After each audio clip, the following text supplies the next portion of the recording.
Good evening everyone. मैं Abhishek Singh international forum for promoting homoeopathy के हिंदी सत्र पर आप सभी का हार्दिक स्वागत करता हूं। जैसा कि आप सभी जानते हैं कि आईएफपीएच फोरम एक अंतर्राष्ट्रीय होम्योपैथिक संस्था है जो पिछले कोविड काल से निरंतर दैनिक वेबिनार का आयोजन करता आ रहा है। प्रारंभ में ये अंग्रेजी और मलयालम भाषा में होता था। तत्पश्चात राष्ट्रीय भाषा हिंदी में भी इसका आयोजन किया जाने लगा। इस प्रकार के कार्यक्रम का मुख्य उद्देश्य होम्योपैथी की पहचान के तहत सभी लोगों के पास ज्ञान को साझा करना और सभी के बीच एक सद्भावना को प्रोत्साहित करना है। आइए आज की इस बैठक को प्रारंभ करने से पहले हम 1 मिनट का मौन रखें और ईश्वर से मार्गदर्शन प्राप्त करें। धन्यवाद। मैं आप सभी का पुनः स्वागत स्वागत करता हूं। आज की इस बैठक के मुख्य अतिथि एवं वक्ता है डॉक्टर आदित्य दिलीप कुमार पाटिल। वर्तमान में सर डॉक्टर उल्लास पाटिल होम्योपैथिक मेडिकल कॉलेज एवं हॉस्पिटल जलगांव महाराष्ट्र में होम्योपैथिक फार्मेसी विभाग में एसोसिएट प्रोफेसर के पद पर कार्यरत हैं।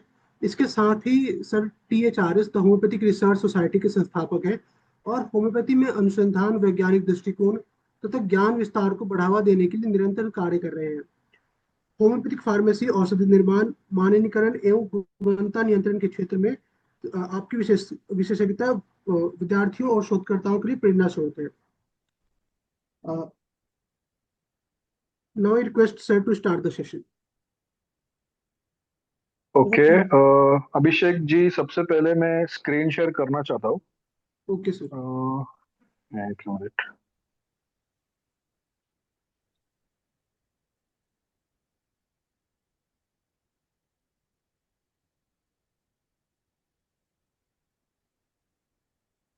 हाँ, आप मेरी स्क्रीन देख सकते हैं अभी? हाँ सर। ओके, मेरा अभी पीपीटी आपको दिख रहा है? अभी शो नहीं हो रहा आई थिंक। एक मिनट। अभी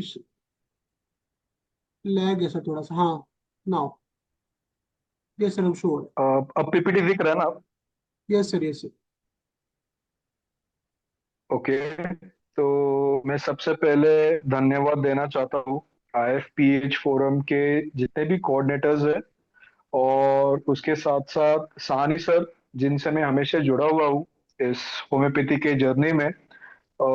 हालांकि मैं एक विद्यार्थी हूँ इस पर्टिकुलर साइंस का ही, बट आने वाले समय के अनुसार बहुत सारी चीजें इस पर्टिकुलर साइंस के according to it has been completely untoward, जो कि हम ये आज सीखेंगे कि ये प्रवास कैसे खींचा जाता है होम्योपैथी में।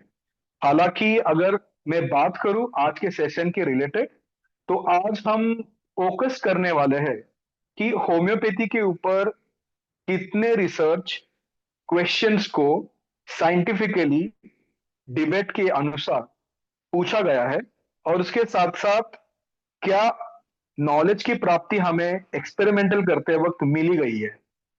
तो आज जो भी मैं आपके सामने प्रस्ताव करना चाहता हूं, ये पूरे माध्यम में ये जो इंफॉर्मेशन मैं आप सभी को देना चाहता हूं, ये सभी इंफॉर्मेशन रिसर्च पेपर्स जो पब्लिश्ड है और जिनको साइटेशन किया गया है अलग अलग कंट्रीज में अलग अलग रिसर्चर्स ने, और जिनके ऊपर टिप्पणी भी की गई है कि ये प्रो है कौन है, ये हम सब आज सीखेंगे ये एक सेशन के अनुसार। तो मूल विद में हमारा टॉपिक था कि फंडामेंटल्स एक्सपेरिमेंट्स होम्योपैथी के अनुसार क्या क्या हमें इंफॉर्मेशन मिली गई है, और दूसरी बात ऐसा है कि ये इंफॉर्मेशन लेते समय जो भी एक्सपेरिमेंट्स किए गए थे, वो एक्सपेरिमेंट्स के अनुसार हमें क्या क्या कठिनाई मिली गई है ये इंफॉर्मेशन के अनुसार, और उसके साथ साथ जो क्वेश्चंस मतलब जो सवाल पूछे गए थे उसके ऊपर हम फिलहाल ज्यादा फोकस करेंगे प्रेजेंटेशन के अनुसार। तो सबसे पहला यहाँ पे सवाल यही है कि dose response paradox. Dose response paradox का मतलब यह है कि एग्जैक्ट कौन सा डोज होम्योपैथी में किस तरीके से काम करेगा, ये आज भी क्वेश्चनेबल पॉइंट जो कि पुट फोर्थ गया है बहुत सारे साइंटिफिक कमिटी में। हालांकि अगर क्लिनिकल प्रैक्टिस के अनुसार अगर हम बात करें, तो ये सभी प्रैक्टिशनर्स जो हमारे होम्योपैथ्स जितने भी है अलग अलग राज्यों में जो प्रैक्टिस कर रहे हैं, उन सभी के एक्सपेरिमेंट्स को हम कभी भी डिनाई नहीं कर रहे हैं, ना ही हम उनके क्लिनिकल फाइंडिंग्स को डिनाई कर रहे हैं। बट जब बात आती है एविडेंस बेस्ड मेडिसिन के क्राइटेरिया के अनुसार समझ के लेने के लिए, तब हमें ये सब चीजों को ध्यान देना पड़ता है कि ये चीजें किस तरीके से इंफॉर्मेशन ये बायस ना होते हुए रैशनली कैसे पुट फोर्थ किया जाए।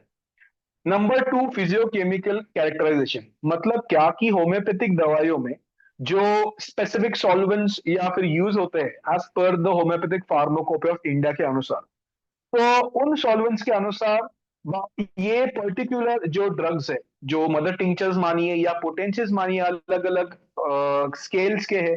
6C, 30C, उसके बाद 200, 1M, 10M, multiple scales, decimal हो, सेंटिसिमल हो, 50 मिलीसिमल हो। तो इनका characterization based on the modern technology जो फिजिक्स लैब्स या फिर केमिस्ट्री लैब के अनुसार जो यूज होती है। तीसरी बात है रिप्रोड्यूसिबिलिटी ऑफ क्राइसिस, कि जो रिजल्ट्स हमें मिले हैं एक्सपेरिमेंट से और जो मेथड हमने यूज किया है, अगर हम वो सेम मेथड वापस किसी और एक्सपेरिमेंटल स्टडीज या फिर कोई और रिसर्चर अगर उसको सेम वे में फॉलो करे, तो वो सेम रिजल्ट के आने के जो प्रायोरिटीज है, जो हम कह सकते हैं इसको कि वैलिडिफिकेशन, या फिर हम इसको कह सकते हैं कि साइंटिफिक राइगर्स, जो कि हमें इंटरनल वैलिडिटी और एक्सटर्नल वैलिडिटी स्टडीज के अनुसार मिलेंगी। तो ये बेसिकली ये सेम रहने चाहिए, क्योंकि साइंस का मतलब क्या है कि जो भी एक्सपेरिमेंट्स हम बार बार करते रहे उसके प्रिंसिपल्स कभी चेंज नहीं होने चाहिए। लाइक इन होम्योपैथी हमारे पास है similia similibus curentur, let like be cured by like. So ये जो रिप्रोड्यूसिबिलिटी क्राइसिस है ये बहुत बार होम्योपैथी में देखा गया है। ये पब्लिकेशन के दौरान हम इसके ऊपर चर्चा करेंगे। स्टैंडर्डाइजेशन ऑफ सक्शन, जो पोटेंटाइजेशन मेथड है होम्योपैथी की, उसके ऊपर भी बहुत सारे सवाल उठाए गए हैं कि ये दवाई बनाने की प्रक्रिया मूल में कुछ क्षमता पूर्वक बना सकती है, या फिर इस दवाइयां बनाने के प्रोसेस में कोई पर्टिकुलर कंटामिनेशन या फिर पर्टिकुलर प्रोसीजरल टेक्निक्स कोई चेंज हो या कोई थीसिस हो, जहां पे बहुत लोगों ने कमेंट किया गया है कि ये दवाइयां कैसे बन के ये कैसे प्रोपोगेट कर सकते हैं। उसके बाद सॉल्वेंट इफेक्ट। सॉल्वेंट इफेक्ट्स में यहाँ पे अल्कोहल जो हमारा एक यूनिवर्सल यहाँ पे हम कह सकते हैं सॉल्वेंट के अनुसार होम्योपैथी में इसको जो यूज किया गया है एज अ व्हीकल। ओके, तो वो होम्योपैथिक मेडिसिन के इंटरमोलिकुलर डायरेक्शंस को डाइल्यूट ना करते हुए या फिर उनके एनिमिकल इफेक्ट्स ना करते हुए वो थेरेपेटिक इफेक्ट्स, मतलब it should be different from जो प्लासिबो के अनुसार जो कहा गया है बहुत सारे पेपर्स में। इन्होंने सॉल्वेंसी का इशू भी यहाँ पे उठाया गया है, तो वो भी हम चर्चा में देखेंगे। फिर जो अभी 2010 में जो रिसर्च हुआ था, संशोध हुआ था जो नैनो पार्टिकल्स होम्योपैथी में, जो सूक्ष्म रूप में मेटल ग्रुप के रेमेडीज में मिले थे, 2010 में आईआईटी बॉम्बे के रिसर्चर्स हमारे जो बहुत सारे विज्ञापन थे उन्होंने किया है। और इसके साथ साथ 2015-2017 में उन्होंने वो टेक ओवर किया कि ये पार्टिकल्स जो हमें मिल रहे हैं वो किस तरीके से काम कर सकते हैं। ओके, बट हालांकि ये जो पूरा एक्सपेरिमेंट जो इन्होंने किया है वो लैबोरेटरी बेस्ड एक्सपेरिमेंट्स है। और इन ह्यूमन क्लिनिकल ट्रायल्स जो हम करते हैं, जहां पे हमारा ड्रग प्रूविंग का एक पार्ट है, एक पार्ट हमारा रैंडमाइज क्लिनिकल ट्रायल्स के जो पर्सपेक्टिव से होम्योपैथी को इंट्रोड्यूस किया गया है 2015 के बाद, बहुत रिगरसली ये किया गया है। तो उसके बारे में भी हम चर्चा करेंगे आने वाली स्लाइड में। और आखिर में हम सभी का एक सवाल है कि ये दवाइयां बेसिकली होम्योपैथी काम कैसे करती है। हम बहुत बार सुने हैं सभी से, मतलब जितने भी रिसर्चर्स है, तो बहुत प्रोमिनेंट रिसर्चर्स ने अपने अपने फाइंडिंग्स दिए कि ये होम्योपैथिक दवाइयां है, ये नैनो पार्टिकल फॉर्मुलेट्स में लो डोज में इफेक्टिव स्टिमुलाई देते हैं, हाई डोज में इनहिबिटर स्टिमुलाई देते हैं, जो कि एक कार्ल्सबर्ग की एक पर्टिकुलर एडवर्ड कार्ल्सबर्ग, उन्होंने एक हार्मोसिस कंसेप्ट में ये एक्सप्लेन किया गया है।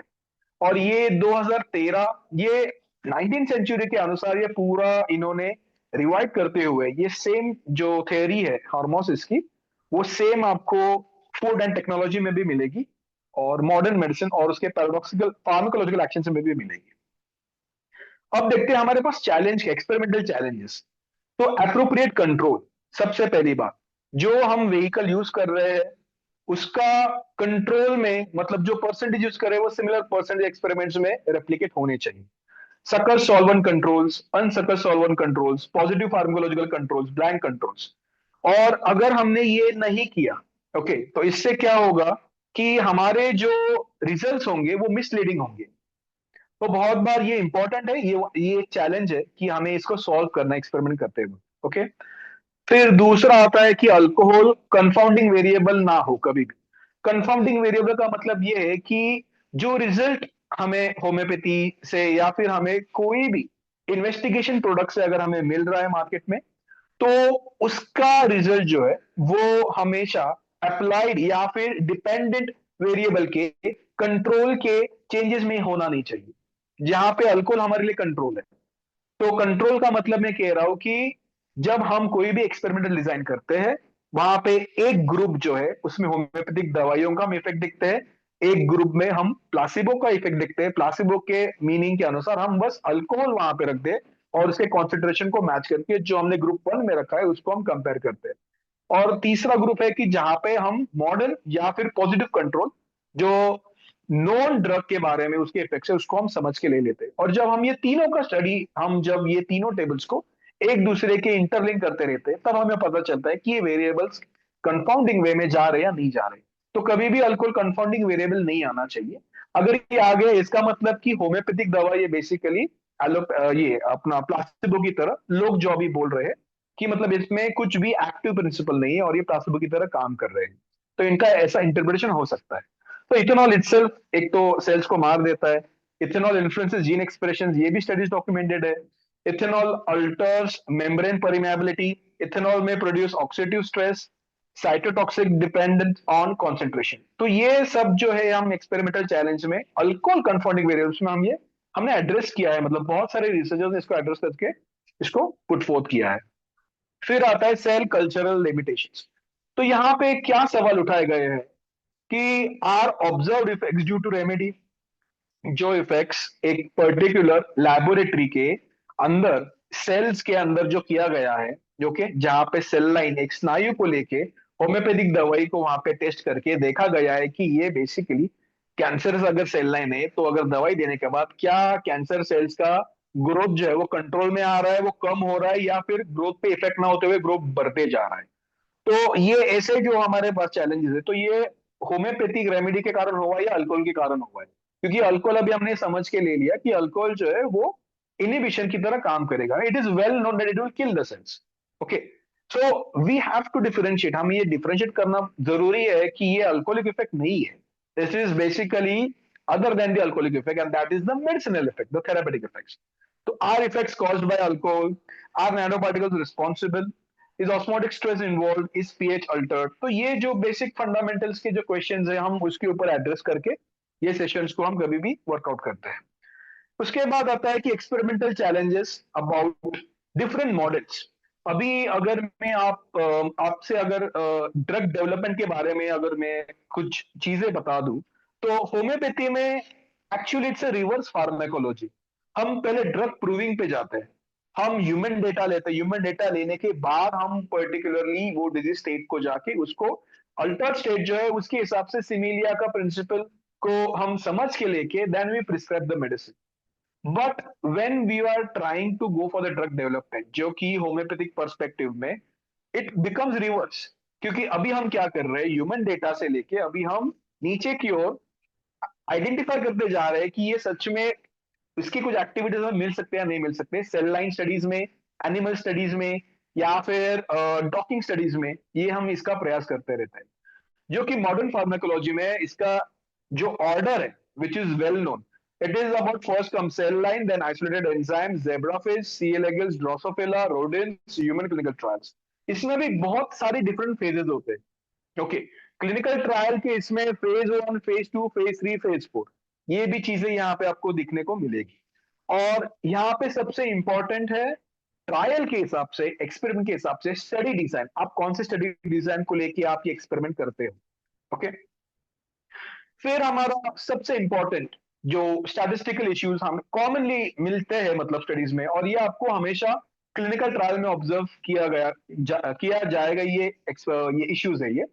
और कभी कभार ये बिब्लियोग्राफिक डेटा के अनुसार, जो कि पूरे साइटेशन एनालिसिस जब हम करते हैं, तो उसमें भी जब कोई पर्टिकुलर स्टडी को रेफरेंसिंग किया गया है तो उसके बायसनेस के चांसेस भी यहाँ पे बढ़ते हैं।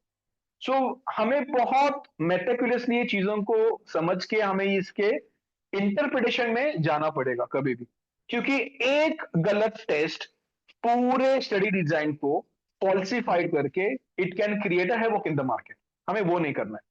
तो स्मॉल सैंपल साइज इश्यूज बहुत बार मिले हैं। Multiple comparisons without corrections, publication bias, selective reporting, lack of pre registration, inadequate randomisation, ये स्पेसिफिकली क्लिनिकल ट्रायल के रिलेटेड लास्ट 3 जो पॉइंट्स है वो उसके रिलेटेड है। हालांकि पहले दो ये क्लिनिकल ट्रायल एक्सपेरिमेंटल इश्यूज में भी आते हैं, और पब्लिकेशन बायस सभी में आते हैं। मतलब पब्लिकेशन बायसनेस में आपके केस रिपोर्ट हो, आपके केस सीरीज हो, आपके प्री क्लिनिकल स्टडीज का डॉक्यूमेंटेशन हो, या फिर आपके पर्टिकुलरली ट्रायल्स हो। ओके, यहाँ पे मैं एक्सपर्ट ओपिनियंस या फिर लेटर टू एडिटर्स इसकी बात नहीं कर रहा हूँ, क्योंकि because that is a specific opinion जो कि एक ऑथर या फिर एक संशोध व्यक्ति ने अपने जिक्र किया है। मैं उसके बारे में यहाँ पे बात नहीं कर रहा हूँ। मैं बात कर रहा हूँ कि जहाँ पे एविडेंस कलेक्ट किया गया है एक स्टडी डिजाइन को लेके, इंटरवेंशन करके, उस रिलेटेड हमें ये चीजें देखनी पड़ती है। और फिर बायोलॉजिकल वेरिएबिलिटी, तो यहाँ पे बहुत obvious, cell passage numbers, culture conditions, temperature, incubator CO2 levels, batch differences in bovine serums, जो कि बहुत बार देखा गया है कि जो सेल लाइन स्टडीज करते हैं ह्यूमन सेल्स के ऊपर, तो उनमें जो सीरम के सेल कल्चर्स ग्रो होने के चांसेस जो होते हैं, उसमें जो बफर के जो ग्रोथ के चांसेस होते हैं, उसमें अल्कोहल कॉन्सेंट्रेशंस और एक्वा अल्कोहल सॉल्यूशंस, और उसके बाद होम्योपैथी, ये जो मेडिसिन है, इन तीनों में परसेंटेज ऑफ द अल्कोहल 2% या फिर उसके बिलो, ये मैंडेटरी है। This has been observed by various researchers. Okay, फिर preparation variable of the remedies, यहाँ पर भी हमें मतलब बहुत इंपॉर्टेंट फैक्टर है कि ये दवाइयां बेसिकली जो बन रही है वो कैसे बन रही है। हालांकि गवर्नमेंट ऑफ इंडिया ने बोला गया है, जो मिनिस्ट्री के अंडर है हमारे आयुष के, to follow the GMP guidelines, okay, good manufacturing this practices के गाइडलाइंस फॉलो करें शेड्यूल M1 के अनुसार।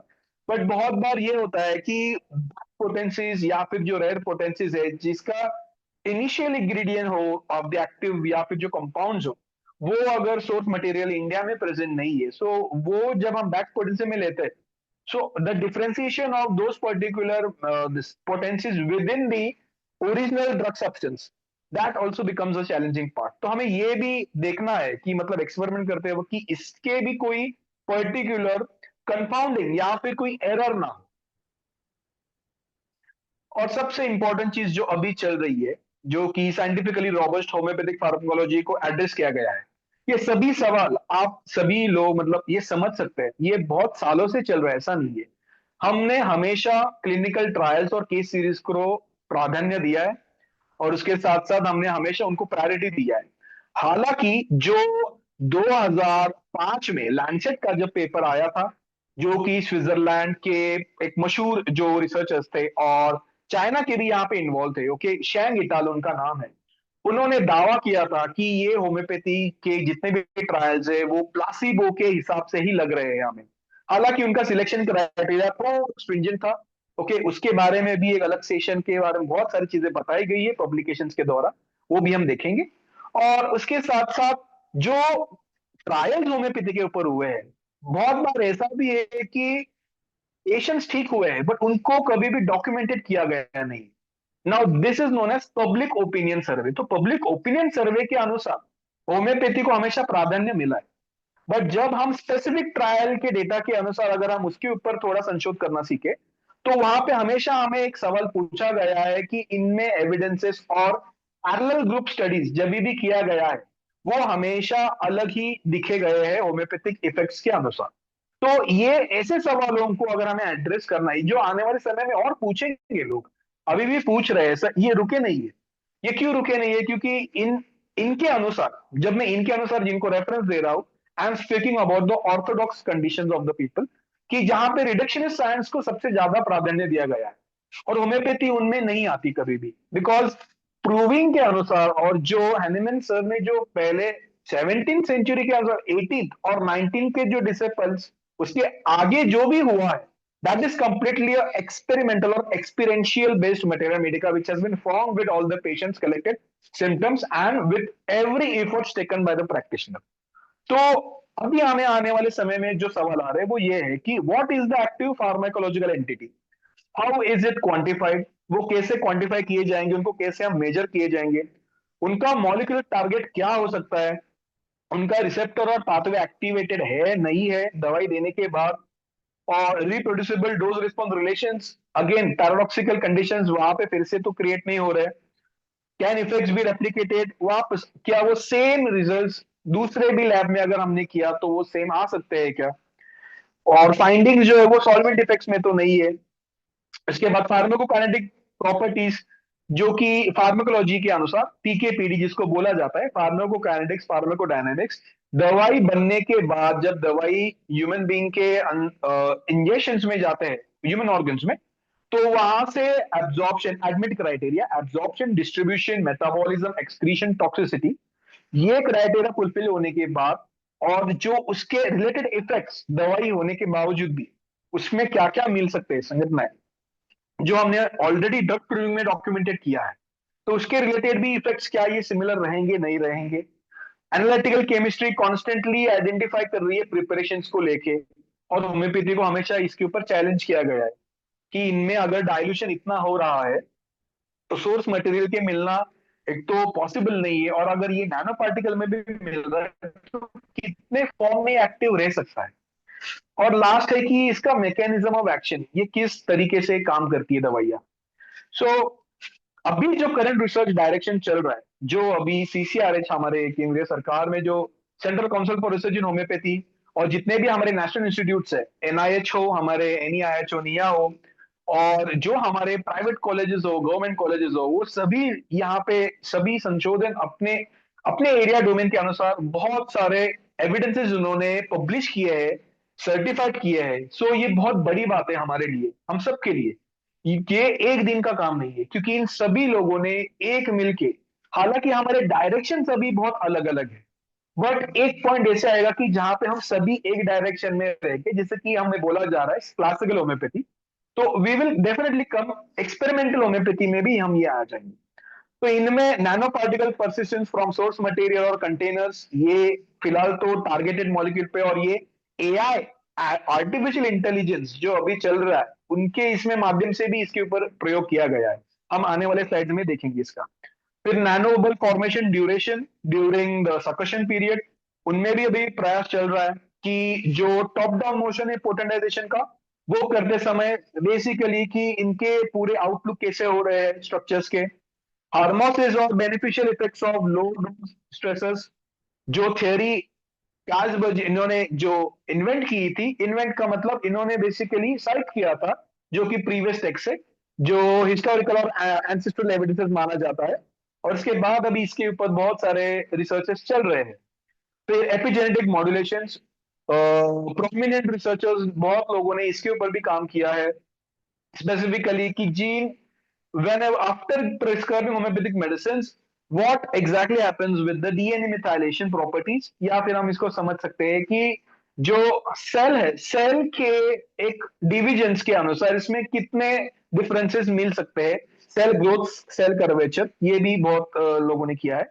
चेंजेस इन जीन एक्सप्रेशंस, जिसको हम कहते हैं कि switch off switch on off the genes, और ये हमेशा हमें बहुत सारे रोगियों ये पेशेंट्स में मिल सकते हैं, तो वो सेम कंडीशंस हम एक लैबोरेटरी में कन्वर्ट करके, जिसको हम पर्टिकुलरली नॉकआउट मॉडल्स भी कहते हैं, तो उनको भी हम टेस्टिंग करते हैं। इम्यूनोमोड्यूलेटरी इफेक्ट्स की, इम्यून सेल्स के ऊपर होम्योपैथी का कितने हद तक इफेक्ट्स हुआ है। जे बैनविस्टिन नाम के फ्रांस के मशहूर एक रिसर्चर थे, इम्यूनोलॉजी में बहुत एडवांस थे, और वो नोबेल लॉरिएट के बहुत क्लोज थे, मतलब उन्हें मिलने ही वाला था, बट जो उन्होंने बेसोविल का एक्सपेरिमेंट किया है, और जहां पे उन्होंने दिखाया कि ह्यूमन बॉडी में जो बेसोविल्स है, अगर हम इसको पोटेंटाइज करके वापस दे दे तो ये इम्यूनिटी में इफेक्ट दे सकता है हमें, ये फाइंडिंग्स के ऊपर उनकी पूरी जर्नी को क्वेश्चन मार्क किया गया था। सो मान के चलिए कि ये पहली बार हुआ नहीं है हिस्ट्री में। कॉन्स्टेंटाइन हेरिंग ने भी, कॉन्स्टेंटाइन हेरिंग ने फॉल्सेस ऑफ होम्योपैथी 1831 1856, और ये जो सेंचुरी में जो होम्योपैथिक फार्माकोपिया अमेरिका और ब्रिटिश का जब कंपाइलेशन चल रहा था, ओके ओके, तो 18 सेंचुरी में अगर आप देखोगे जर्मन सबसे पहले आए फार्माकोपिया, उसके बाद देखोगे तो ब्रिटिश अमेरिकन बहुत क्लोज थे 1870 और 1898 के अनुसार। हालांकि इंडियन फार्माकोपिया 1971 के दौरान आया गया, और ये कमिटी जो बैठी थी, सक्सेना जी की जो कमिटी पूरी बैठी थी यहाँ पे, हम भूल नहीं सकते। उन्होंने सबसे बड़ा काम होम्योपैथी में ये किया कि जो भी मोनोग्राफ्स है जहां पर इंडियन इंटेलेक्चुअल प्रॉपर्टी के ड्रग्स मिले गए हैं, उनको उन्होंने सबसे पहले यहाँ पे प्रिजर्व कर दिया है। बिकॉज ऑफ दिस टुडे हम इंडियन ड्रग्स के ऊपर भी, इसके ऊपर सेम पैटर्न में हम रिसर्च कर सकते हैं, जो कि अब यहाँ पे आईपीआर सेक्शन के अनुसार बहुत वैलिड पॉइंट आता है। उसके बाद अगर हम देखेंगे कि रिसर्च गैप क्या है फिलहाल के लिए, इतना चैलेंजेस हमने देखे, 6 चैलेंजेस, उनमें अलग अलग सवाल, और मेजर सवालों के अनुसार अगर हमें इन सभी को कंपाइल करके अगर हमें आगे बढ़ना है तो हम कैसे बढ़े। तो स्टैंडर्डाइज प्रिपरेशन प्रोटोकॉल हमें करना पड़ेगा। रिगरस फिजियोकेमिकल कैरेक्टराइजेशन मेथोडोलॉजी को हमें स्ट्रीमलाइन करनी पड़ेगी। जो दवाइयां इंस्पेक्ट करते हैं वो साथ है। अप्रोप्रिएट सॉल्वेंट और सक्शन कंट्रोल्स को हमें सोचना पड़ेगा कि ये कितने हद तक सेम इफेक्ट्स या फिर ये इनमें रैशनल अप्रोचेस रहे। इनमें ऐसा ना हो कि हम हमारे हिसाब से एक्सपेरिमेंट को मॉडिफाई करके जो हम डिजायर्ड रिजल्ट चाहते हैं हमें वैसे मिले।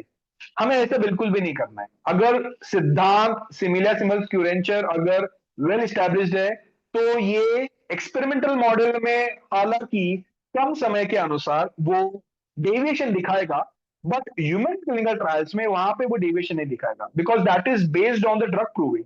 ये हमारा फंडामेंटल है एक्सपेरिमेंट का। फिर multi centre replication studies, but obvious अगर कोई स्टडी इंडिया में हो रही है तो वो रशिया हो या फिर जर्मनी हो या फिर स्विट्जरलैंड हो, चाइना हो, अमेरिका हो, अलग अलग देशों में इसके ऊपर सेम स्टडी को लेके वापस संशोध होने चाहिए। ना कि वो ये इंडिया में हुआ है तो इसको मान्यता देनी चाहिए कि नहीं ये इंडिया का रिसर्च है तो सबने ये सोचना चाहिए, नहीं। Science is similar to all, experiments are similar to all, we can not change it. Oxygen molecule India में अलग नहीं है, अमेरिका में अलग नहीं है, रशिया में अलग नहीं है। This is the basic chemical element, this can not be changed, उसके प्रॉपर्टी चेंज नहीं हो सकते। Same goes up with the principles of fundamentals, जो कि मॉडर्न साइंस में पोर्ट्रे किया गया है, जो केमिस्ट्री में सिद्धांतों में भी पोर्ट्रे किया गया है, वो सेम होम्योपैथी में भी लागू होता है। फिर ब्लाइंडेड एंड रेंडमाइजेशन एक्सपेरिमेंट्स, जो कि क्लिनिकल ट्रायल के अनुसार हमें देखने पड़ेंगे, और हमें इसमें बहुत सारी चीजें इंपॉर्टेंट है।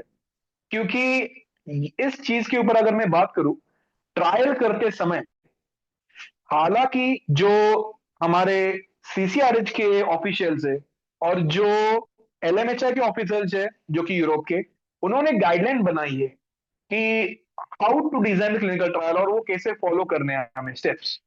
बहुत बार ये होता है कि हम वो फॉलो ना करते हुए जो ऑलरेडी यूनिवर्सिटीज या फिर रिसर्च यूनिट में जो स्टडीज चल रहे हैं उसको कॉपी पेस्ट के बहुत सारे हमने ये देखे गए evidences.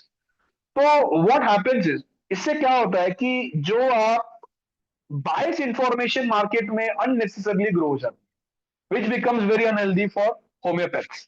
Homeopaths all over India नहीं, ऑल ओवर द ग्लोब। सो ये कभी भी नहीं होना चाहिए। Those comparison studies across the potencies, mechanistic investigation using molecular biology और omics technology, बहुत सारे टेक्नोलॉजीज आ रहे हैं कि मॉलिक्यूलर डॉकिंग कैसे किया जाए। पीटीसीआर एक है, ओके, जहां पे हम देख सकते हैं कि सेल कॉपीज और उनके मिथाइलेशन प्रॉपर्टीज कैसे चेंज होते जा रहे हैं। फिर ट्रांसपेरेंट रिपोर्टिंग और प्री रजिस्ट्रेशन। अभी हमारे पास इन सभी सवालों के आंसर्स है। हालांकि पिछले 15 मिनट से हम ये सवालों के बारे में सोच रहे थे, बट हमारे संशोधक जो कमेटी है पूरी हमारी होम्योपैथी की, उन्होंने इसमें भी जवाब देना शुरू किया है। और ये 1796 हनेमन सर ने खुद यहाँ पे इन्वेंट किए गए हैं। उसके बाद भी जब उनको भी सवाल पूछे गए थे, सो टेक्सचुअल लिटरेचर एविडेंसेस तभी को माना जाता है एंसेस्ट्रल, ओके, जो कि हम कह सकते हैं 2000 एनेक्डोटल एविडेंसेस, मतलब कि एक्सपीरियंशियल बेसिस पे उनको लिया गया है। हालांकि वहां पे एरर ऑफ बायस ज्यादा हो सकता है because text written, okay. But 18 1870 और 1898 इसके बाद जितने भी रिसर्च हुए हैं उन सभी रिसर्च को एक पर्टिकुलर मेथोडोलॉजी में ड्राफ्ट करके आंसर्स देना शुरू किया है रिसर्चर्स ने, ओके। इनमें प्रोमिनेंट कुछ कुछ नाम है जो कि आगे के स्लाइड्स में आप सभी को मैं बताऊंगा। तो सबसे पहला जो सवाल था, no measurable dose beyond Avogadro limit.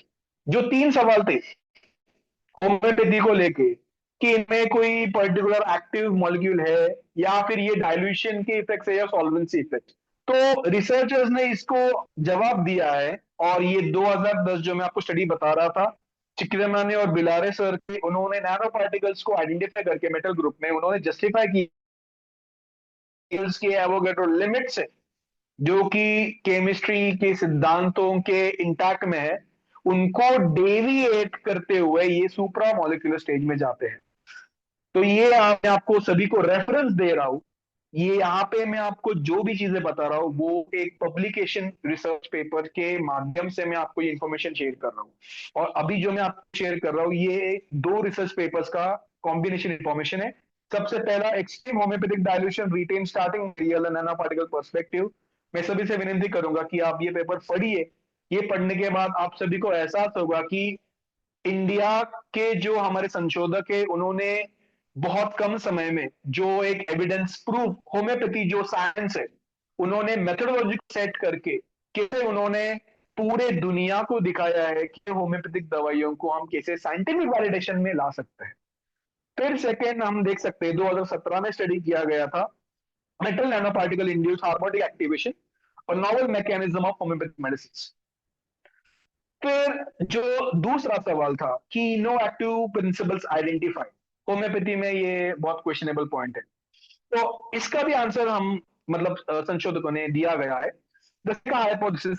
हालांकि ये सवाल को आंसर करने के लिए 15 के ऊपर होम्योपैथिक थियोरीज को पोर्ट्रे किया गया था। उसमें सबसे प्रोमिनेंट डिस्कशन में 2005 से लेके 10 जो थी वो वाटर मेमोरी थ्योरी थी। और आज भी थ्योरी के ऊपर भी रिसर्च हो रहा है और इनमें यह पाया गया है कि जब भी पोटेंटाइजेशन है यूज होने के बाद वहां या तो नैनो बबल फॉर्मेशन हो रहे हैं जिनके कारण ये एक्टिव इंग्रेडिएंट्स जो है उनमें एनकैप्सुलेट होके ये बेसिकली एक नैनो डिलीवरी सिस्टम में एनडीपीएस जाके ये होम्योपैथिक दवाइयां ह्यूमन बॉडी को एक्टिवेट कर रही है। हालांकि ये जो अभी मैंने स्टेटमेंट दिया है इस स्टेटमेंट को हम जैसे फिलहाल हाइपोथेटिकल बैकग्राउंड में कर रहे हैं और इसके ऊपर रिसर्च किया है। बट ये रिसर्च जो किया है वो 3 ही रिसर्च ग्रुप ने किया है। तो ये जो अभी वैलिडेशन चल रहा है वो मल्टीपल ग्रुप इसके ऊपर भी काम कर रहा है। सो मुझे जितना समझ में जो समझ आ रहा हो समय के अनुसार 2030 तक शायद पूरा सकता है जहां पूरी समझ के ये मेडिसिनल प्रॉपर्टीज को रिटेन इतने डायल्यूशन में करके ये एक्टिवेट कैसे करेगा जो पाथवेज है हमारे। ओके, इनमें तो silica hypothesis for homeopathy physical chemistry. फिर यहाँ पे मैं आपको डायग्राम एक बता रहा हूँ। ये डायग्राम मैंने silica coating from nano structures to biological entities, ये पेपर से मैं आपको ये साइट कर रहा हूँ। ये डायग्राम मैंने खुद बनाया नहीं है बट ये डायग्राम आसान है समझने के लिए क्योंकि इनमें इन्होंने क्या बोला है कि ये जितने भी आपको नैनो पार्टिकल्स दिख रहे हैं उनमें ये सिलिका कोटिंग हो जाता है। सिलिका ध्यान में रखिए सबसे ड्यूरेबल एलिमेंट है इस दुनिया में एंड द मोस्ट स्टेबल जो कि बाकी के सभी एलिमेंट्स को पीछे छोड़ देता है। जो भी आप मटेरियल सिलिका का यूज करके कभी भी देखिए मार्केट में इसकी प्राइस सबसे हाई होगी। सिलिकॉन कैथेडर हो या फिर सिलिकॉन कोई पर्टिकुलर बुश हो या फिर there can be any pad या फिर उसके इक्विपमेंट्स हो इंस्ट्रूमेंट्स हो सिलिका क्रूसिबल हो वो कोई भी हो। सिलिका जेल प्लेट्स जो कि एचपीटीएलसी में यूज किया जाता है क्योंकि उसमें एब्जॉर्बेंट पावर बहुत स्ट्रांग है। सो सिलिका कोटिंग बेसिकली वो मॉलिक्यूल्स को तो इंटिंग करके जहां पे उसको डिजायर्ड मॉलिक्यूल को टारगेट को पहुंचाना वहां पे पहुंचा देगा। ये वो कैरियर की तरह काम करेगा। और अधिक जानकारी के लिए आपके structure of liquids and liquid solution, ये रशिया की प्रोमिनेंट इंस्टीट्यूट है उन्होंने इसके बारे में पूरा किताब लिखा गया है कि लिक्विड और लिक्विड सॉल्यूशंस के जो स्ट्रक्चर्स जिनमें कैसे मॉलिक्यूल्स एक दूसरे से इंटरलिंक के format state of matter form करते हैं, कैसे वो पोलैरिटी चेंज करते हैं, सब कुछ चीजें यहाँ पे उन्होंने मेंशन किया गया है। फिर नो रिसेप्टर बेस्ड मैकेनिज्म जो कि होम्योपैथी को बहुत बोला गया है कि क्या ये दवाइयों में जो जीन एक्सप्रेशन है वो होते हैं। सबसे पहली बात दवाइयां इतने लेवल इतने अंदर तक भीतर तक स्टडीज के अनुसार ये काम कर सकते हैं क्या। तो हमारे पास इसके जवाब है बिब्लियोग्राफिक एनालिसिस में। स्टीफन बोमाकिन जो कि स्विट्जरलैंड के रिसर्चर्स है उन्होंने इस स्टडी को पूरा कंपाइल किया गया है। और यहाँ पर मैं एक एग्जांपल दे रहा हूँ, ऐसे बहुत सारे रिसर्च पेपर्स हैं। मैं अभी आपके साथ जो एग्जांपल शेयर कर रहा हूँ जेल्सेनियम सिम्परवाइवम ये पेपर के बारे में आपसे डिस्कस कर रहा हूँ जहां पर इन्होंने न्यूरोसाइट्स को कैसे ये ह्यूमन जीन एक्सप्रेशन के इसमें ट्रिगर कर सकते हैं डाइल्यूटेड मेडिसिन, इसके ऊपर उन्होंने काम किया है। और अभी ये मैं आपको स्लाइड दिखा रहा हूं, ये स्लाइड में models for homeopathic remedy effects और ये नैनो पार्टिकल्स कैसे काम करते हैं। आयरिश बेल जो इटली के जो रिसर्चर्स है, पॉल बेलाविच वो भी रिसर्चर्स है यहाँ पे, उन सभी को साइट किया गया है। इन सभीयों ने 2010 से लेकर, इन्होंने पहले भी बहुत काम किया है, पर इनका सबका जो वर्क था जो कि पोर्ट्रे में आया वो 2010 से लेकर 2020, ये पूरे बिफोर कोविड 19 बहुत सारे इसमें वो हाईलाइट हो गए ये पेपर्स। फिर हार्मोसिस जो मैंने आपको पहले भी बताया था, ये कंसेप्ट बायोलॉजी में भी यूज होता है। एडवर्ड जे कैलब्रीज इन्होंने ऑलरेडी इसके ऊपर काम किया, और ये इन्होंने होम्योपैथी के ऊपर भी एक पेपर लिखा है कि ये थ्योरी कैसे काम कर सकती है, और वो पेपर को भी बहुत लोगों ने साइट किया है। फिर enhancement of adaptive biological effects by nano technology preparation methods in homeopathic medicine, कि ये नैनो टेक्नोलॉजी को यूज करके जो पार्टिकल्स हमें मिल रहे हैं सूक्ष्म रूप में, वो सूक्ष्म रूप के पार्टिकल्स जो ब्लड बैरियर सेल्स के अंदर जब जाएंगे तो वो इफेक्टिव पाथवेज को कैसे एक्टिवेट करेंगे, इसके बारे में बताया गया है। जो डोज रिस्पॉन्स पैराडॉक्स जो शुरुआत के स्लाइड्स में हमने सीखा, मतलब इसके बारे में सुना था, तो इसके ऊपर भी इन्होंने आंसर देना शुरू किया है कि हार्मोसिस का प्रिंसिपल है वो अप्लाइड होता है यहाँ पे। और डैनियल उलमैन नाम के एक अमेरिकन यहाँ पे रिसर्चर है, उन्होंने भी यहाँ पे पॉसिबिलिटी बोला है कि होम्योपैथी को अगर आगे आंसर कोई दे सकता है तो ये हार्मोसिस थ्योरी दे सकती है, जो कि बाकी के थ्योरी सब्सटेंशियल एविडेंसेस क्रिएट नहीं कर पा रहे हैं। और हार्मोसिस थ्योरी को अगर क्लेरिफिकेशन में अगर हमें समझना है तो हमें एडवर्ड कार्बस और वेन बी जॉन्स, इन दोनों ने जो कि एक जो है यूनिवर्सिटी ऑफ मैसेच्यूसेट्स जो कि है, और एक हीलिंग वर्क फाउंडेशन, इनके माध्यम से इन्होंने ये पूरा पब्लिक आउट कर दिया है। उसी के साथ साथ hormesis impact on medicine and health, ये भी पेपर यहाँ पे मैं साइट कर रहा हूँ, और ये बहुत इंपॉर्टेंट है होम्योपैथी के लिए फिलहाल के दौरान। बिकॉज जब सवाल पूछा जाता है कि पोटेंसी के अनुसार इफेक्ट सेम रहेंगे या इफेक्ट डायलिट हो जाएंगे, इन सभी का जो ये है आंसर है, ये सभी ये पेपर में दिए गए हैं। फिर बात करते हैं फिजियोकेमिकल डिस्टिंक्ट कैरेक्टराइजेशन, जो मैं आपसे बात कर रहा था। UV spectroscopy, Raman spectroscopy, NMR study, thermoluminescence, calorimetry, electric conductivity, nano particle analysis, TEM analysis, FEMS, so ये सभी मेथड्स होम्योपैथी में यूज किए गए हैं। और ये मैं अभी आपको उसके रेफरेंसेस बता रहा हूं। जो लेटेस्ट पेपर अभी आया है फरवरी 2026, ये आप सभी को पता होना चाहिए। Spectroscopic acoustic and AI-based studies of nanoparticles formed from ultra-diluted homeopathic medicines. यहाँ पे उन्होंने तुलसी, ऑसिमम सैंक्टम और हल्दी, कुरकुमिन लौंगा, इसके ऊपर पूरा उन्होंने रिसर्च किया है। ये पूरी स्टडी पीसीआरएच के हमारे ऑफिशियल्स ने किया है। ये बहुत इंपॉर्टेंट स्टडी है, मैं सभी को जिक्र करूंगा, एक बार ये पढ़ लीजिए। तो लोअर पोटेंसीज में ये होम्योपैथिक मेडिसिन कैसे डिफरेंशिएट करते हैं, ये इन्होंने इसके बारे में बताया गया है। एनालिटिकल मेथड्स को इन्होंने पोर्ट्रे किया है फूड सैंपल्स प्रोफाइल्स में, और ऐसे कम से कम more than 300 to 400 studies similar pattern में बिब्लियोग्राफिक डेटा में ये पूरा कंपाइल करके स्टडी को नरेट किया है, जो कि मैं अभी आपको हाईलाइट कर रहा हूं। October 2020 physicochemical investigations of homeopathic preparations और सिस्टमैटिक रिवन बिब्लियोग्राफिक एनालिसिस। जब आप ये पूरे डेटा को पढ़ोगे, ओके, यहाँ पे मैं आपको जो नंबर बता रहा हूँ वो थोड़ा आर्बिटरली है। आर्बिटरली का मतलब ऐसा है कि जो 300 से 400 में आपको रिसर्च पेपर्स बता रहा हूँ, हालांकि वो बिब्लियोग्राफी में डेटा वो पूरे लिए गए हैं, बट सबकी मेथडोलॉजी जो है वो अलग अलग है। तो जनरलाइजेशन में अगर हम इसको ले ले, जो क्वेश्चन आते हैं वो हम एड्रेस कर सकेंगे। बट अगर हम पर्टिकुलर स्टडी को लेके अगर डिजाइन के ऊपर अगर हम जाना कोशिश करेंगे, तो वहां पे आपको बाइफर्गेशन डेटा के मिलने की संभावना सबसे ज्यादा है।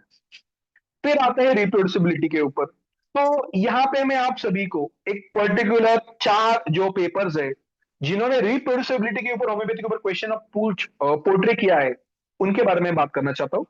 यूनिवर्सिटी ऑफ ओरेगन के रिसर्च के इसमें अनुसार जो होम्योपैथी एंड बायोमेडिसिन के लर्निंग जो एक्सपेरिमेंटल मॉडल से मिला गया है, ये यहाँ से सवाल सब उठाए गए हैं।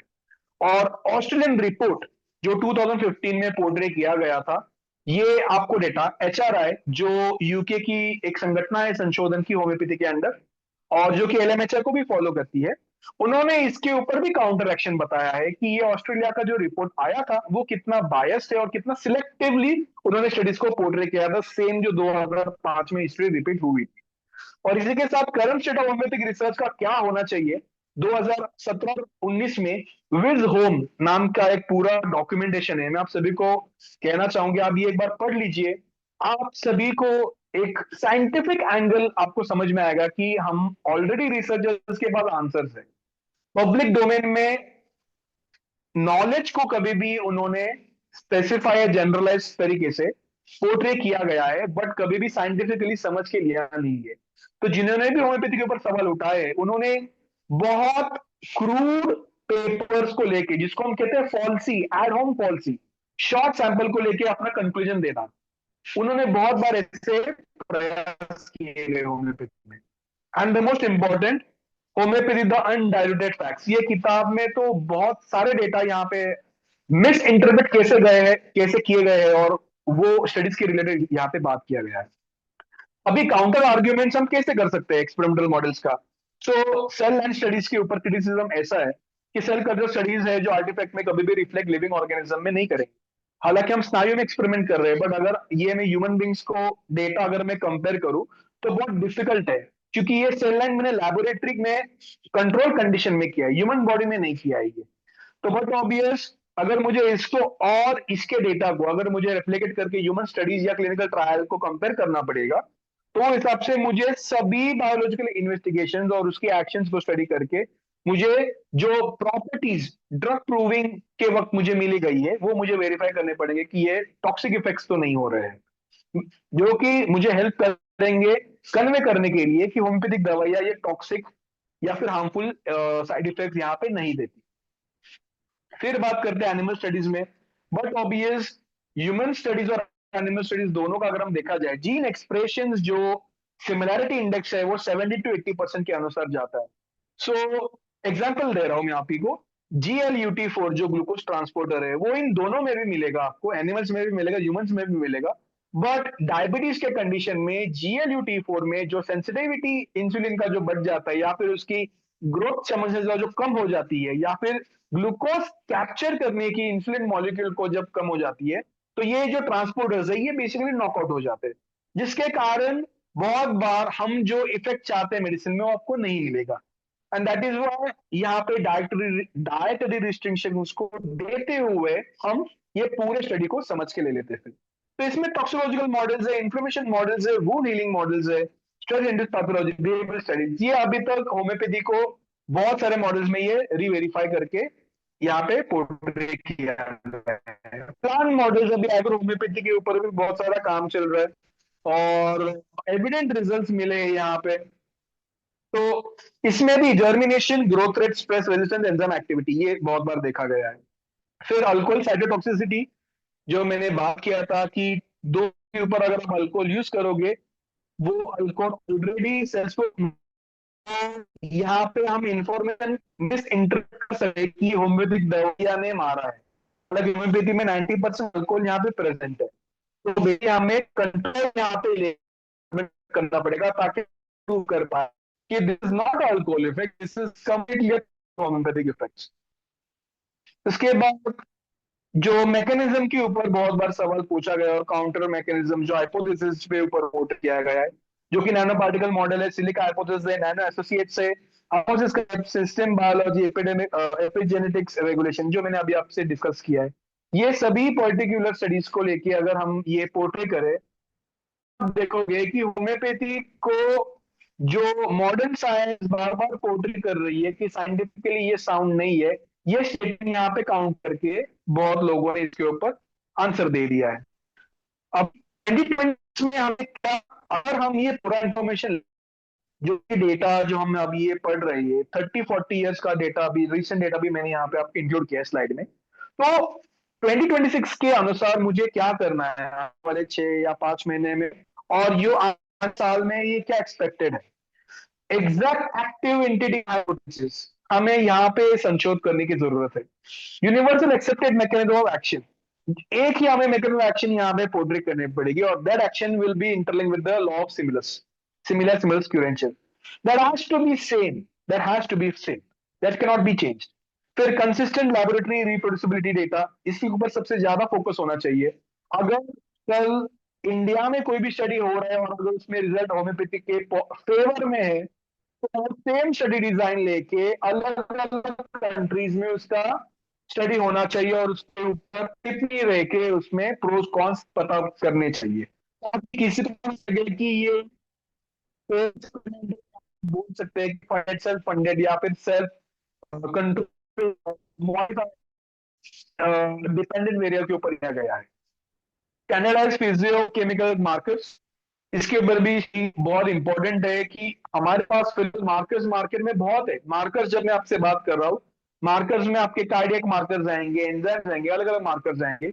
और ये मार्कर्स को ट्रिगर करने के लिए जो मेटाबोलिक से एक्टिव प्लांट मटेरियल्स में हमें मिलेंगे, ये कितने हद तक सिमिलैरिटी इंडेक्स में जाके एक्टिविटी दिखा सकते हैं हमें, इसके ऊपर हमें सबसे ज्यादा स्टैंडर्डाइज प्रोटोकॉल करने पड़ेंगे।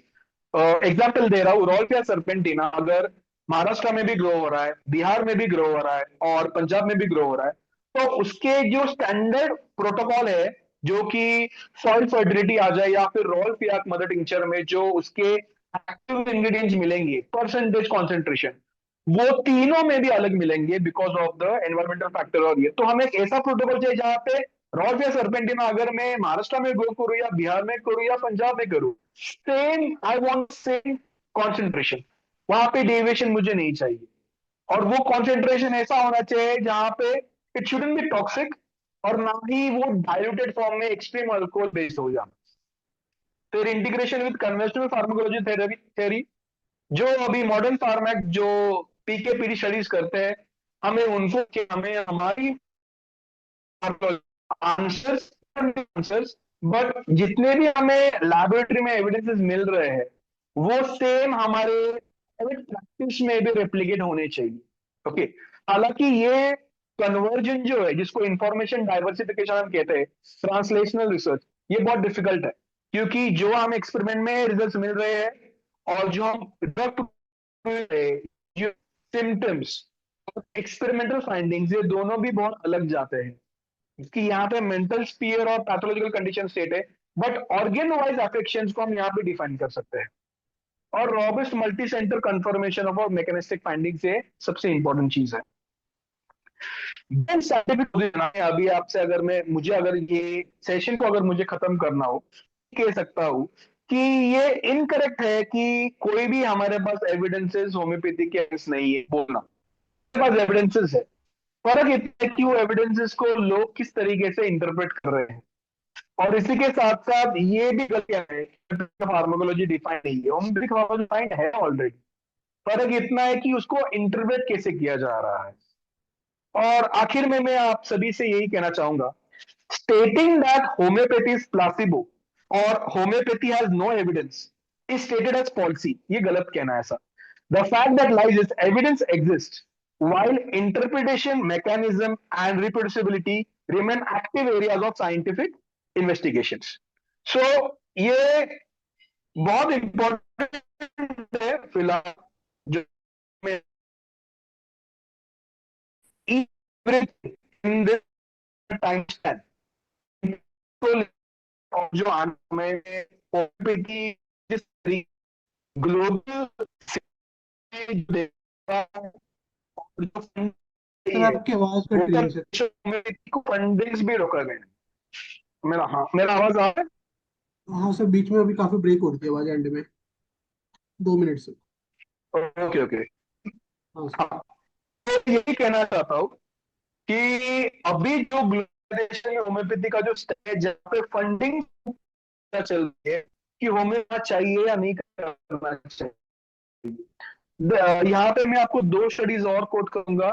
सबसे पहले स्टडी यहाँ पे डैनियल उल्मान ने लिखा है, जो कि अमेरिका के रिसर्चर्स है। उन्होंने 4 फंडेड जो प्रपोजल्स थे, उन्होंने यूरोप, इंडिया और अमेरिका, इन सभी को लेते हुए उन्होंने देखा कि ये कितने हद तक काम कर सकते हैं और जो फंडिंग्स दिए गए उनका यूज कैसे हुआ है, उनके जो रिजल्ट्स रहे वो रिजल्ट्स का रेप्लिकेशन प्रोडक्ट डेवलपमेंट में कैसे हुआ है। तो वहां पर फिलहाल लोग अभी भी एविडेंसेस क्रिएट करने शुरू किए हैं, जो कि पहले रैशनल वे में चला था। Now they are calculating each and every money कि जो हम स्पेंड कर इन्वेस्टिगेशन प्रोडक्ट के लिए वो कितने हद तक सेम रहे। आने वाले समय में हमें ये सभी सवालों को एड्रेस करके जो भी हम संशोध करेंगे, जहां पर भी हम करेंगे, हमें ये चीजों को ध्यान लेके और जो ऑलरेडी पहले किया गया है स्टडीज, उनको हम कंसिडर करके हमें आगे बढ़ना चाहिए, और बढ़ते हुए रैशनल अप्रोच रख के, ना कि हम बाय स्टेटमेंट ओपनली करते किसी भी। एवरी फील्ड इज इंपॉर्टेंट, चाहे वो होम्योपैथी हो, आयुर्वेदा हो, मॉडर्न हो, सभी के अपने लिमिटेशंस है, स्कोप है। बट हमें देखना ये है कि हम इंटीग्रेटिवली सभी एक साथ मिल के काम कैसे कर सकते हैं। और इसके साथ मैं समाप्त करना चाहता हूँ मेरा सेशन। और मैं थैंक यू, और मैं बहुत मतलब वैल्यूएबल जेस्चर देना चाहता हूँ आईएफपीएच को।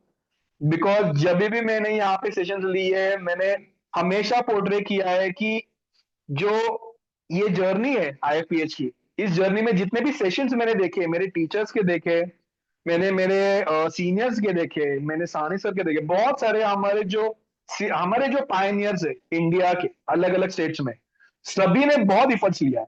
हम इस इफर्ट्स को कभी भी जाने नहीं देंगे ऐसे ही हालात में। और जो एविडेंसेस है ऑलरेडी, वो हमेशा रहेंगे। फर्क इतना है कि आप इंफॉर्मेशन को कैसे परसीव करते हो यहाँ पे। Thank you so much Abhishek ji, and please you can conduct the session, you can conclude the session. Thank you so much sir. We still have 10 minutes left. अगर किसी के पास कोई क्वेश्चन हो या किसी को कुछ ऐड ऑन करना हो, एनीवन।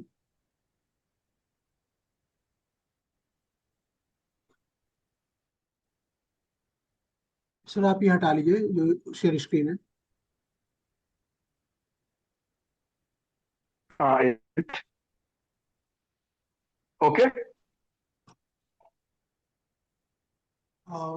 ये अभी भी शो हो रहा है आई थिंक। मेरी आवाज आ रही है?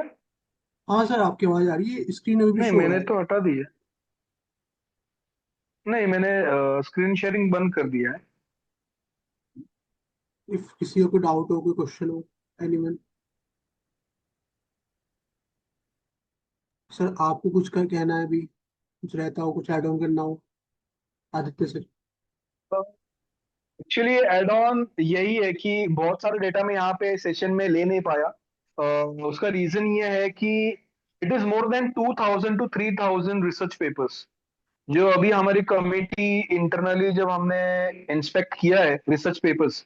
मतलब हमने क्या किया है कि हमने हर साल, जैसे कि मान के चले अभी ये करंट ईयर है, जनवरी 26 से लेके जो अभी करंट 6 महीने हुए हैं, वो 6 महीने में होम्योपैथी रिसर्च का क्या प्रोग्रेस चल रहा है मार्केट में, इंडिया में क्या चल रहा है, यूके में क्या चल रहा है, कौन रिसर्चर्स है जो होम्योपैथी के ऊपर लिख रहे हैं पेपर्स।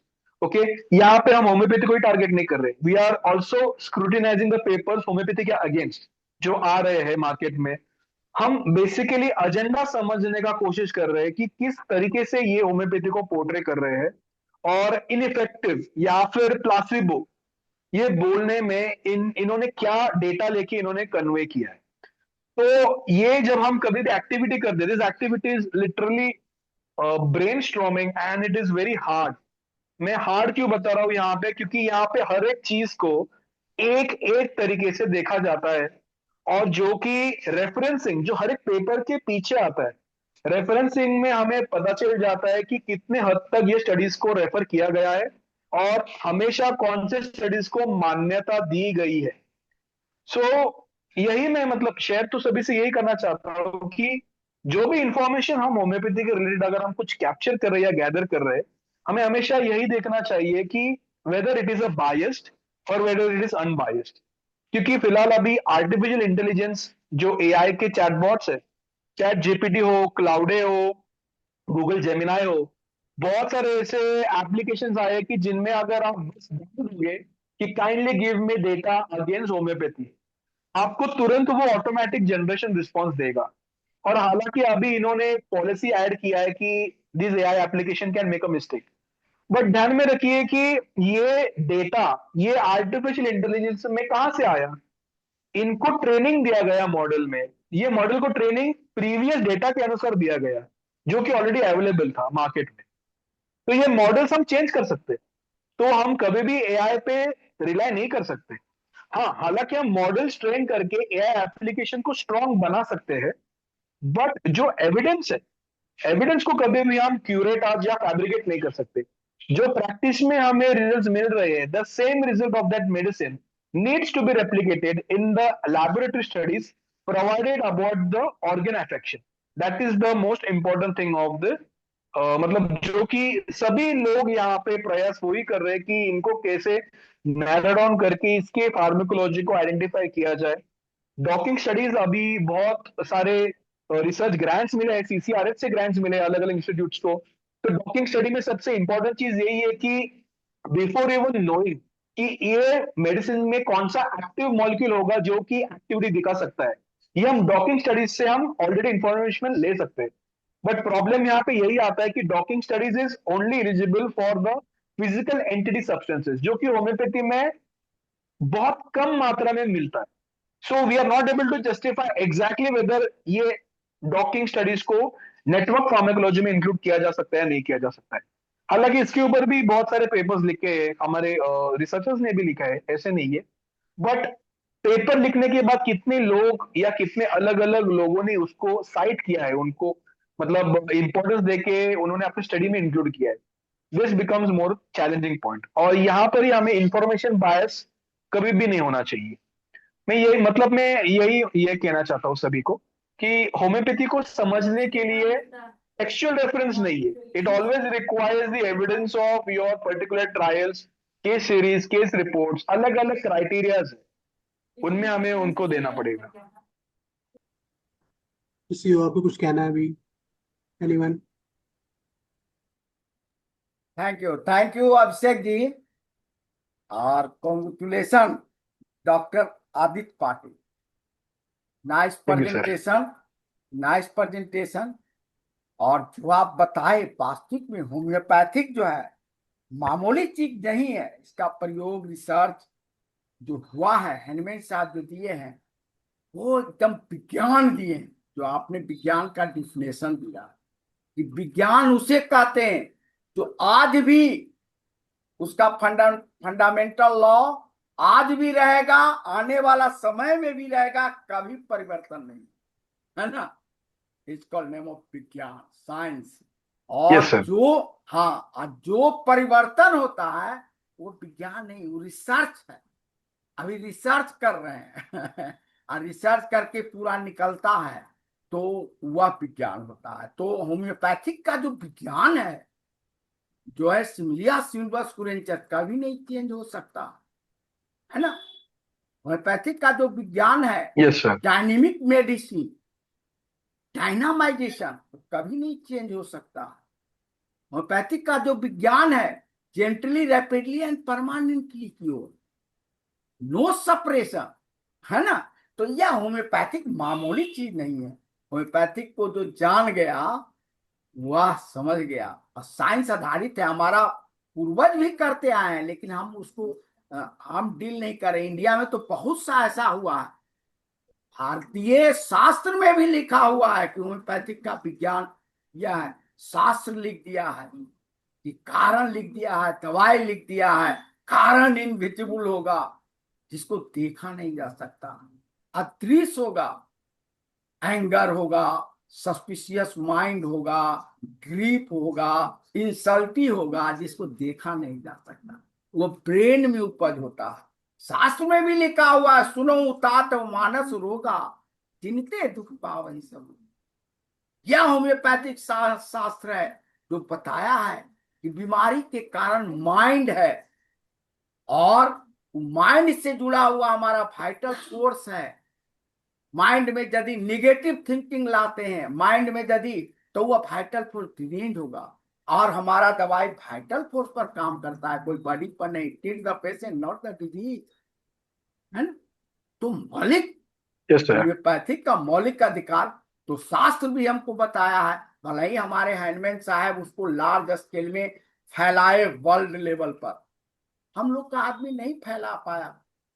तो इंडिया में भी पहले चलता था कि जो है यही बीमारी, काम बात कफ लोभ पारा क्रोध पित्त नित छाती थैंक यू सो जारा। मच सर, हाँ, टाइम तो होने ठीक वाला है, है। ठीक है, बहुत बहुत धन्यवाद अश्वेक जी, कॉन्ग्रेचुलेसन हो डॉक्टर दिलीप कुमार पाटिल जी।